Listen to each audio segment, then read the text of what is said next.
பெரியவர்களே, தாய்மார்களே, இளைஞர்களே, உங்கள் அனைவருக்கும் என்னுடைய காலை வணக்கத்தை தெரிவித்துக் கொண்டு, இந்த கிராமம் ஒரு நல்ல சமூகத்திற்கு பணியாற்றக்கூடிய, எந்த மக்களுக்கான எந்த பிரச்சனையாக இருந்தாலும் தைரியத்தோடு எதிர்கொள்ளக்கூடிய ஒரு நல்ல பொறுப்பாளரை எங்களுக்கு வழங்கியிருக்கிறது. எவ்வளோ பேர் நம்மளோட பயணித்து இந்த அனுபவத்தை வைத்துக் கொண்டு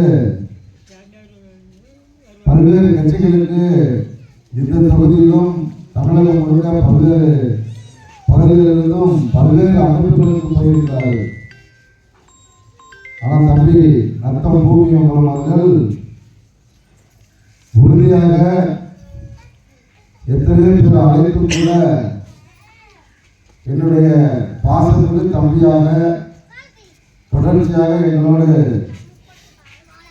பல்வேறு மக்கள் பிரச்சனைகளை சந்தித்து தமிழ்நாடு முழுக்க எங்க அதிகமான மக்களுடைய பிரச்சனைகளுக்காக ஆர்ப்பாட்டம் போராட்டம் நடக்குது பார்த்தா திண்டுக்கல் மாவட்டம் நத்தம் தொகுதியில் தான் அதிகமான மக்கள் பிரச்சனைகளுக்காக நம்ம தம்பியை களத்தில் நிற்கிறாங்க. அதுக்கு முதல் காரணமாக இருக்கிறது உங்கள் ஊரை சேர்ந்த தம்பி பூமி அம்மன் தான்.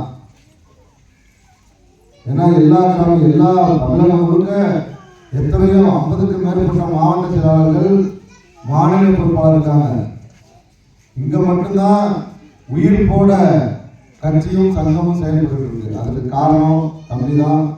ஒரு நல்ல சமூக போராளிய எங்களுக்கு கொடுத்ததுக்கு கிராமத்தில் இருக்கக்கூடிய அத்தனை பேருக்குமே வீரமுத்தரையர் முன்னேற்ற சங்கத்தின் சார்பிலும் தமிழர் தேச கட்சி சார்பிலும் நெஞ்சம் நிறைந்த நன்றியை இந்த கிராமத்தில் இருக்கக்கூடிய அத்தனை பேருக்குமே தெரிவித்துக் கொள்கிறோம்.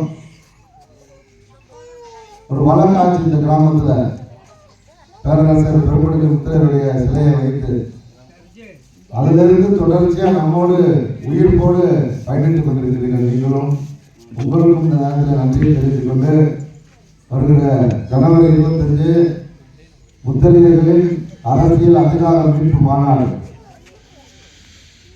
திருச்சியை தவிர்த்து முத்தரையர்கள் இல்லை அப்படிங்கிற ஒரு நிலையை மாற்றணும். கடந்த 5 வருடத்துக்கு முன்பாக தென்னகமேற்கிறதும் வளையர் வாழ்வு மாநாட்டுக்கு மூலமா தென் தமிழகத்திலும் முத்திரையில் இருக்காங்க அப்படிங்கிறத உலகிற்கே பறைசாற்றுறது வீரமுத்திரையர் முன்னேற்ற சங்கம் தான். அந்த மாநாட்டின் மூலமா நம்ம அமைப்போ கட்சியோ அடுத்த கட்ட பரிணாமத்துக்கு போயிருக்கணும். ஆனா அப்படி போக சட்டமன்ற உறுப்பினராக ஆகணும்னா கூட எங்களுக்கு ஒரு பரம திருப்தி இருக்கு. தென் தமிழகத்திலேயும் இந்த முத்திரையர் மக்கள் இருக்காங்க அப்படிங்கிறத நிரூபித்தோம். எம்ஜிஆர் வச்சு ஒரே ஒரு முதல்வர் வச்சு மாநாடு நடத்துறாங்க தமிழ்நாடு முத்திரையர் சங்கம். அதை பெருமையாக சொல்லுவாங்க. ஆனா வீரமுத்திரையர் முன்னேற்ற சங்கம் சார்பா அப்போதைய முதல்வர் எடப்பாடி பழனிசாமி அவர்களை அழைத்து இங்க இருக்கக்கூடிய மக்களுடைய நீண்ட நாள் கோரிக்கையா இருந்த வளையர் புனரமைப்பு வாரியத்தை அந்த மாநாட்டு மேடையிலேயே அறிவிக்கை செய்து அதற்கான அரசு ஆணையையும் வாங்கி கொடுத்தோம் வீரமுத்திரையர் முன்னேற்ற சங்கமா. இப்போ இந்த மக்களுக்கான அரசியல் நாம பெரும்பான்மையான இடத்துல நாம தான் இருக்கணும். இந்த நத்தம் தொகுதியில் 160 கிராமம் எங்களுக்கு தெரிஞ்சு 160 கிராமங்கள் முத்திரையர் கிராமங்கள் இருக்கு. ஆனா நம்ம சமூகத்தை சேர்ந்தவங்க இங்க சட்டமன்ற உறுப்பினராக இல்லை. அது எந்த கட்சியை பேசுறதுக்காக நான் வரல. யாரோ ஒருவர் ஒரு முத்திரையர் பெரும்பான்மையாக இருக்க ஒரு முத்திரையர் தான் ஆளணும். சட்டமன்ற உறுப்பினரா, பாராளுமன்ற உறுப்பினரா, உள்ளாட்சி பிரதிநிதியா, பஞ்சாயத்து தலைவர், ஒன்றிய தொகுதி இப்பெல்லாம் முத்திரையர் தான் வரணும். ஆனா நாடாண்ட சமூகம், 1000 கால வரலாறு கொண்ட சமூகம், பேரரசர் பெருமடுக்கு முத்திரையருடைய 1350வது பிறந்த நாளை கொண்டாடி முடித்திருக்க சமூகம். பேரரசருடைய வயதை சொன்னாலே இந்த சமூகத்தினுடைய 1000 கால வரலாறு தெரிஞ்சிடும்.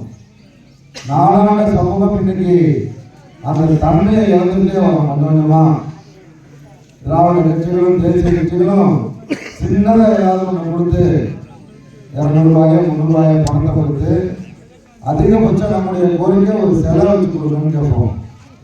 இப்போ மத்திய அரசாங்கம் தபால் தலை வெளியிட்டிருக்காங்க. மன்னரை நம்ம பயன்படுத்தணும், நம்ம வீடுகளில் நம்ம கிராமங்களில். இன்னைக்கு இந்தியா முழுக்க ஸ்டாம்ப் ஒழுங்கில் பேரரசர் பெருமொழிக்கு முத்திரையில எல்லா மதத்தினரும் எல்லா சாதியினரும் பயன்படுத்துற மாதிரி கொண்டு போயிருக்கோன்னா அதுக்கு காரணம் என்னன்னு கேட்டால் வீரமுத்திரையர் முன்னேற்ற சங்கமாக நம்ம தமிழகம் முழுக்க இருக்கக்கூடிய மக்களை அடையாளப்படுத்தியிருக்கிறோம், அவர்களுக்கான பாதுகாப்பை உறுதி செய்திருக்கிறோம். ஆர்ப்பாட்டம் போராட்டம் சொல்லி இந்த மக்களுக்கான களத்தில் நிற்கிறோம். இப்படி இந்த சமூகத்தினுடைய எழுச்சியை பார்த்து தான் தபால் தலை வெளியிட்டாங்க. இந்த எழுச்சிக்கு காரணம் யாருன்னா வேற எந்த அமைப்பும் கிடையாது. வீரமுத்திரையர் முன்னேற்ற சங்கமும் தமிழக கட்சி மட்டும்தான் இந்த சமூகத்தை எழுச்சியாக்கியிருக்கோம், இந்த சமூகத்தை வீதிக்கு கொண்டு வந்திருக்கோம். ஆர்ப்பாட்டம் போராட்டம் செய்வதற்கு பொதுக்கூட்டம் பேருக்கிற பேர்ல ஒரு கிராமத்திலிருந்து இன்னொரு கிராமத்துக்கு போயிருக்கோம். மாநாடு, இது 3வது மாநாடு. திருச்சியில் ஒரு மாநாடு, மதுரையில் ஒரு மாநாடு, திரும்பவும் திருச்சியிலேயே இந்த மக்களுக்கான அரசியல் அதிகாரத்தை கிடைப்பதற்காக மாநாடு 3 மாநாடுகளை நடத்தி இந்த மக்களை உயிர் போட வைத்திருக்கிறோம். தபால் தலை வெளியிட்டோன்னே பாரதிய ஜனதா கட்சி சார்பில் ஒரு போஸ்டர் அவங்கள இதுக்கு கோரிக்கை வச்சாங்க. நம்ம கோரிக்கையை நம்ம எழுச்சியை இந்த சமூகத்தை சரி செய்யலாம், இவருடைய வாக்குகளை பெற முடியாது அப்படிங்கிற ஒரு நிலையை உருவாக்கியது வீரமுத்திரையர் சங்கம் தான். இதுக்கு யாரும் இதை நாங்கள் தான் பண்ணோம் அப்படின்னு சொல்ல முடியாது. வீரமுத்திரையர் சங்கம் மட்டும்தான் சொந்தம் கொண்டாட முடியும். அதே போல பார்த்தா திமுக சார்பில் ஒரு போஸ்டர் இருக்காங்க, தொகுதி முழுக்க முத்திரை சமுதாய மக்கள் அப்படின்னு. அப்படி ஒரு அமைப்பே கிடையாது. நீங்களும் கோரிக்கை வச்சுங்க, மத்திய அரசாங்கம் ஏற்பாடு செஞ்சு நீங்க கோரிக்கை வச்சுங்க, அதனால கூட நடந்தது அப்படின்னு சொல்லலாம். இதெல்லாம் எதுக்காக வைக்கிறாங்கன்னா நாம எழுச்சி பெறுகிறோம். பொதுக்கூட்டம், ஆர்ப்பாட்டம், போராட்டம், மாநாடுங்கிற பேர்ல இந்த சமூக மக்களை ஒரே குடையின் கீழே எப்படி வன்னியர்களுக்கான ஒரே தலைமை பாட்டாளி மக்கள் கட்சியோ, விடுதலை பழைய சமூக மக்களுடைய ஒரே அமைப்பு விடுதலை சிறுத்தைகளோ, அதே மாதிரி இந்த மக்களை அரசியல் படுத்தணும். சும்மா வரல எதுவுமே. இத்தனை அமைப்பு இருந்து அமைதியா இருந்தாங்க, இத்தனை அமைப்பினுடைய தலைவர்கள் பேசாம இருந்தாங்க, ஊமையா இருந்தாங்க. இப்ப நம்ம தம்பி பூமியை விட்டீங்கன்னா 1 மணி நேரம் பேசுவான் மேடையில, எந்த தலைமை கொடுத்தாலும் பேசுவான். அப்படி பயிற்சி பெற்ற தம்பிகளை உருவாக்கியிருக்கோம். தமிழ்நாடு முழுக்க எல்லா மாவட்டத்திலையும் பேசுறதுக்கு ஆள் இருக்காங்க. மக்களுடைய பிரச்சனையை பேசணுமா, இல்லை வேற கருத்தியல் ரீதியாக ஏதாவது பேசணுமானா நம்ம அப்படி ஆக்கப்பூர்வமான தம்பிகளை உருவாக்கினதுனால தான் மத்தியில் இருக்கக்கூடிய பாஜக இருக்கட்டும், இங்க ஆளக்கூடிய திமுக அதிமுக இருக்கட்டும், எல்லாம் நம்மளை பார்த்து மரியாதை கொடுக்கறதுக்கு, நம்மளை சமாதானப்படுத்துறதுக்கு, நம்முடைய வாக்குகளை பெறுவதற்காக எல்லாம் குரல் கொடுக்குறாங்க. இன்னைக்கு அந்த ஸ்டாம்ப் வெளியிட்டோன்னே எடப்பாடி பழனிசாமி அவர்கள் நன்றி தெரிவித்து மத்திய அரசாங்கத்துக்கு கடிதம் எழுதுறாரு. இதெல்லாம் எதனால நடந்துச்சுன்னா, நாம் பொதுவெளியில் மக்களை கொண்டு வந்து நிப்பாட்டி பேசுகிறதால தான் நடந்துச்சு. ஆகையால் இந்த சமூகத்திற்கான ஒரே அமைப்பாக வீரமுத்திரையர் முன்னேற்ற சங்கத்தையும் தமிழக சங்கத்தையும் மட்டும்தான் சொல்ல முடியும். அப்படி ஒரு சூழலை உருவாக்கியிருக்கோம். நம்ம நடத்துகிற மாநாட்டில் 5 லட்சம் பேர் கலந்துக்கணும். ஐயா வந்தோன்னு சொன்னாங்க 2 லட்சம் பேர் கலந்துக்கிட்டோம். அப்போதைக்கு ஏமாந்துட்டோம். ஏமாறல. தென் தமிழகத்தில் இருக்கக்கூடிய காவல்துறை, வருவாய்த்துறை, அரசியல்வாதியெல்லாம் இந்த சாதி இருக்கானான்னு காமிச்சேன், அது போதும். நான் சட்டமன்ற உறுப்பினராவதெல்லாம் அடுத்து தென் தமிழகத்தில் நாம் இருக்கோங்கிற இருப்பை காமிச்சதே பெரிய விஷயம் தான். இன்றைக்கி போய் நம்ம தம்பிங்க காவல் நிலையத்தில் உட்காடுறான்னா, அமைப்பு பேரை சொல்கிறான்னா தெரியுதுன்னா காரணம் அந்த மாநாடு தான். அது மட்டும் போதும். நாம் சட்டமன்ற உறுப்பினர் ஆகிறதுலாம் அதுக்கு அடுத்து தான். ஆகையால் இந்த மக்களை தமிழகம் முழுக்க அரசியல் படுத்தியிருக்கோம்.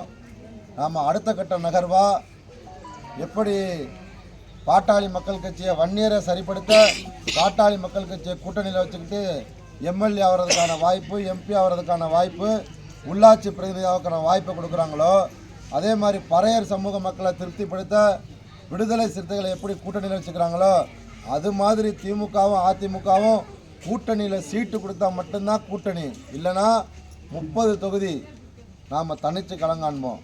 இந்த தொகுதியில் தம்பி பூமியை நிப்பாட்டுவோம். அப்படி தான் பண்ண போகிறோம். அசால்ட்டாக நினச்சிக்கிட்டு இருக்கான் இவனை கூட்டணியில் வச்சுக்கலாம், சீட்டு தர தேவையில்லைன்னு. சீட்டு இல்லாமல் கூட்டணியே கிடையாது அப்படின்னு 2 கட்சிக்கிட்டையுமே சொல்லியிருக்கோம். எந்த கட்சியில் வேணாலும் நிற்போம். திமுக ஒன்றும் எதிரி இல்லை, அதிமுக ஒன்றும் நல்லவங்களும் இல்லை. யார் சீட்டு கொடுத்தாலும் நிற்போம். போன முறை நம்ம சீட்டு தரேன்னு சொல்லி தான் நம்மளை ஏமாத்துனாங்க. இந்த முறையெல்லாம் அது மாதிரிலாம் நடக்க வாய்ப்பே கிடையாது. நாம் தெளிவாக இருக்கோம். நீங்கள்லாம் செய்ய வேண்டியது என்னென்னா, இந்த மாநாட்டில் கலந்துக்கிட்டு நமக்கான அரசியல், நாங்களெல்லாம் எப்படி வன்னியர்களெல்லாம் பாட்டாளி மக்கள் கட்சியில் இருக்காங்களோ அது மாதிரி முத்திரைகள்லாம் தமிழ் தேசம் கட்சிக்கு கூட நிற்கணும், சங்கமாக நிற்கணும், கட்சியாக நிற்கணும். அப்படி நின்னால் தான் மிகப்பெரிய மாற்றம் வரும். ஜனவரி 25 ஞாயிற்றுக்கிழமை தான். இப்போ எப்படி ஊரே கூடி நின்னீங்களோ அதே மாதிரி ஊர் முழுக்க வந்து அந்த மாநாட்டில் கலந்துக்கிட்டு நாங்கள் தான் தமிழகத்தில் பெரும்பான்மையான சமூகம், எங்களுக்கான அரசியல் அதிகாரத்தை நாங்கள் எடுக்க போகிறோம், நீங்கள் கொடுத்தால் உங்களோடு இல்லைன்னா நாங்களாக அப்படிங்கிற ஒரு முடிவு எடுத்திருக்கோம். அதுக்கு நீங்கள்லாம் முழு ஒத்துழைப்பு தந்து மாநாட்டுக்கு வரணும்னு கேட்டுக்கிறேன்.